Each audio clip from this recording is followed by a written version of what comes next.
C'est parti, je savais que ça faisait du bruit au début, mais c'est normal, il ne faut jamais s'habituer à ça. Thomas Garnesson, bonjour. Bonjour, Thomas Garnesson, vous êtes directeur général de Seven Senders. Oui, tout à fait. Seven Senders, c'est un nouvel entrant en France, en tout cas. Sur le marché français, sur le marché français, sur le transport. Depuis 6 ans sur le marché allemand et sur les pays germanophones. Combien de pays en tout? Aujourd'hui, on couvre à peu près 18 pays sur le territoire européen. On a également l'Amérique du Nord et un bout de Russie. D'accord. Voilà, la société existe depuis combien de temps? Depuis 6 ans. 6 ans, d'accord. Ouais, depuis 6 ans. Un an en France. Vous êtes sur le poste depuis un an et demi, un an 2018, je crois, c'est ça. Quasiment, ouais. Bon, bah écoutez, félicitations, bienvenue Merci beaucoup. à Paris Retail Week. J'imagine donc c'est forcément la première année. Comment ça se passe? Alors c'est la deuxième année. C'est la deuxième année. On a déjà été présent de justesse l'année dernière, juste tout après jeune. effectivement quelques mois. Et ça se passe très bien. On a signé pas mal de clients sur le marché français. Oui, pas de problème. On va revenir à ça. Ouais. Comment le salon, comment vous le sentez? Le salon est plutôt pas mal. Vous rencontrez qui là? On rencontre des directeurs des opérations, des directeurs de transport ou des DG d'e-commerçants. D'accord, donc c'est plutôt de haut niveau? Plutôt de bon niveau. Nous, on cible vraiment des gros e-commerçants qui ont pas mal de volume sur l'international. On va en parler après de vos clients, de vos cibles. En tout cas, vous rencontrez les gens que vous avez, avez envie de croiser en termes de prospects, partenaires j'imagine aussi, puisqu'il y a beaucoup de transporteurs ici. On a beaucoup de transporteurs et il y a beaucoup de gens qui viennent nous voir en nous disant on aimerait une solution. Alors on ne couvre pas tout le spectre de la livraison internationale. On a beaucoup d'e-commerçants qui se lancent par exemple sur l'international, qui n'ont que quelques colis et qui ont du mal effectivement à trouver des solutions. De toute façon il y a un travail d'évangélisation j'imagine, parce que votre prestation elle n'est pas comme les autres. C'est pour ça que j'avais envie qu'on se voit, Thomas. Elle est un peu différente. On se connaît bien, on se connaît depuis des années et aujourd'hui je sais que vous avez pris un virage nouveau. Donc moi j'avais envie de mettre aussi en avant Seven Senders parce que je pense qu'il y avait du potentiel. Le marché international en France, c'est un peu particulier. Vous avez les transporteurs traditionnels, intégrateurs qu'on connaît bien, FedEx, UPS, DHL et consorts. Et vous avez la nouvelle génération des prestataires qui sont vraiment sur une offre sur mesure, un peu plus complexe, on est d'accord, mais qui convient parfaitement au marché du e-commerce, notamment Seven Senders. Vous arrivez sur un marché qui est déjà occupé. Tout à fait. Avec les MX par exemple, vous êtes concurrent des MX. C'est quoi la différence entre un transporteur, enfin un prestataire comme vous et un prestataire comme UPS que vous utilisez peut-être? Quel est votre fonctionnement aujourd'hui? Alors, il faut voir que dans le transport, sur le e-commerce, il y a énormément d'acteurs qui peuvent travailler ensemble, se considérer comme concurrents sur certains aspects et à contrario, effectivement, quand même collaborer sur d'autres. Sur d'autres, qui peuvent être partenaires. Exactement. On a des partenariats très forts avec un certain nombre de transporteurs domestiques dans les 26 pays d'Europe, avec pour le coup, effectivement, des concurrents parfois sur certains dossiers. D'accord. Donc, c'est un écosystème intelligent où on va essayer de construire quelque chose pour le bénéfice du e-commerçant, pour améliorer les délais de livraison, pour améliorer le coût d'une livraison depuis la France vers l'Italie, depuis la France vers la Pologne, etc. Alors, et on va commencer par ce que vous n'êtes pas. Vous n'êtes pas transporteur. On n'est pas transporteur. Vous êtes organisateur de transport. Exactement, et vous arrivez avec une prestation sur mesure où vous allez orchestrer la meilleure solution pour votre marchand. On a ça. On se définit aussi beaucoup comme une plateforme parce qu'on a toute une série d'outils qui existent. Vous êtes un vrai prestataire informatique aussi. Je sais que vous avez une puissance IT qui est très forte. L'essentiel de notre activité, ça va être la prestation sur le transport, mais intégrée au sein d'une plateforme dans laquelle vous allez avoir du monitoring, des alertes, tout un tas d'outils qui permettent en fait aux responsables transport de gérer sa journée un peu plus sereinement.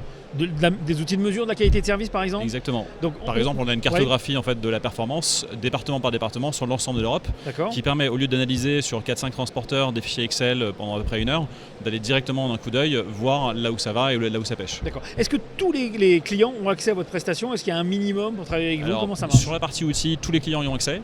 On a une facturation qui est au colis, donc potentiellement, quel que soit le nombre de colis, il suffit de brancher les données et d'ailleurs vous avez accès aux outils. Sur la partie transport, on commence à faire des collectes, qui est un peu le nerf de la guerre, qui coûte en général, qui est un peu le minimum. Qui est très dur à amortir. Exactement, c'est vraiment le seuil sur lequel on peut commencer à bosser, c'est la question de la collecte. Sur cette collecte, on collecte à partir de 25 colis. 25 colis par jour. Vers l'international, on fait que l'international. Tout pays confondu. Tout pays confondu ou un pays dédié. D'accord, donc oui, admettons que je sois e-commerçant ou je sois chez un prestataire logistique aujourd'hui. J'ai 50 colis à destination de 3-4 pays européens. D'accord, je peux travailler avec Seven Senders? Tout à fait. D'accord, et là, dans ce cas-là, qu'est-ce que vous allez me proposer? On va demander de mettre tous les pays sur la même palette. Donc déjà, vous allez proposer un tarif? Un tarif par pays. Exactement. Et là, vous allez choisir quel transporteur? Et alors, les transporteurs vont être proposés et recommandés aux e-commerçants. C'est-à-dire qu'en fait, on n'a pas, comme certains acteurs sur le marché, de parti pris sur tel ou tel pays, tel ou tel prestataire. Unique, par exemple, on va proposer, par exemple, sur l'Italie, on a 5 transporteurs différents. On va proposer des cotations et des offres sur l'ensemble des 5 transporteurs. On va expliquer les forces et les faiblesses des uns des autres. Pourquoi est-ce que, selon nous, éventuellement, on peut plutôt aller vers celui-ci ou tel autre. Est-ce que vous êtes force de recommandation ou c'est moi qui choisis? On peut être force de recommandation, mais on laisse le choix aux décisionnaires du e-commerce. Voilà, si ces clients, par exemple, les clients finaux ne veulent que Bartolini en Italie, exactement. Très bien, ça on a les deux cas de figure.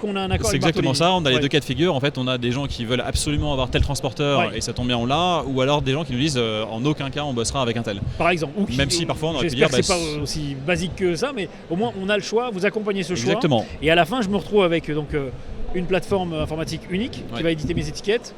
Exactement. En fonction des et vous avez raison de dire que c'est pas aussi basique que ça, c'est-à-dire que souvent il y a une hésitation où la personne en face de nous a été plutôt partie pour aller vers le gros acteur, le gros transporteur local, et qui au final on va la faire hésiter pour des questions de délai, des questions de prix, etc. Va en référer à son marketing, va en parler en interne, et il y a une petite début d'hésitation sur est-ce qu'on va changer ou pas. Est-ce que je peux changer de prestataire en cours de contrat? C'est possible. C'est possible aussi. Notamment, alors ça nous arrive très rarement, notamment s'il y a des questions de performance ou une insatisfaction, on peut sans aucun problème switcher, donc c'est aussi la force du modèle, c'est-à-dire qu'on peut switcher de transporteur et en gardant le même contrat, les mêmes conditions et les mêmes contextes, on va dire, contractuels. Par rapport à vos concurrents, eux ne le font pas comme ça forcément, ils imposent. Le métier qu'on vient de décrire, c'est un métier qui est assez classique. La commission de transport international, ça existe depuis quasiment un siècle. Ça a beaucoup changé, mais aujourd'hui, la force qu'on a, c'est qu'on n'arrive pas avec un transporteur par destination, avec une espèce de black box où on dirait c'est nous qui connaissons et on va y arriver à la meilleure solution. On n'a pas la prétention de savoir quelle est la meilleure solution. On va faire intervenir le e-commerçant dans la décision pour que derrière il puisse se dire pour moi le meilleur acteur, le champion entre guillemets national, sur l'Italie ça va être pour moi, ça va être un tel, pour la Pologne ça va être un tel, etc. De façon très opérationnelle, je vous confie mes colis, je peux vous les donner de façon mélangée par pays, par transporteur. Exactement. Ça va où ça part de Paris par exemple, ça va? On a 2 modèles, soit ça va via notre hub en Allemagne, à Stuttgart, qui va faire ensuite un éclatement vers les différents pays. On a des départs quotidiens. Vous assurez la collège jusqu'à Stuttgart. Tout à fait. À Stuttgart. On a un éclatement en fait de tous les pays quotidiennement qui vont aller vers l'Italie, la Hongrie, la Pologne, mes colis sont etc. mélangés avec tous les autres clients d'Europe, j'imagine, et retriés par pays ensuite. Ça, c'est 10-15% de notre activité. D'accord. Donc relativement peu finalement. L'essentiel de notre activité, c'est l'injection directe. C'est-à-dire qu'on va organiser le transport, l'affrètement du transport jusqu'au point d'injection dans le pays en destination. Donc c'est moi qui consolide des palettes Espagne, par exemple. Alors nous on va récupérer dans tous les cas la palette ou les palettes qui sont disponibles dans votre entrepôt. On va les collecter, on va organiser l'affrètement et on va organiser l'injection jusque dans le pays concerné. Mais par rapport au premier modèle, je dois quand même faire un tri par pays. Exactement. Et on peut avoir effectivement cette question-là où parfois des acteurs nous disent on a suffisamment de volume, mais on préférait effectivement ne pas avoir à trier parce qu'on a des limitations par exemple sur les chaînes de sortie ou ce genre de choses.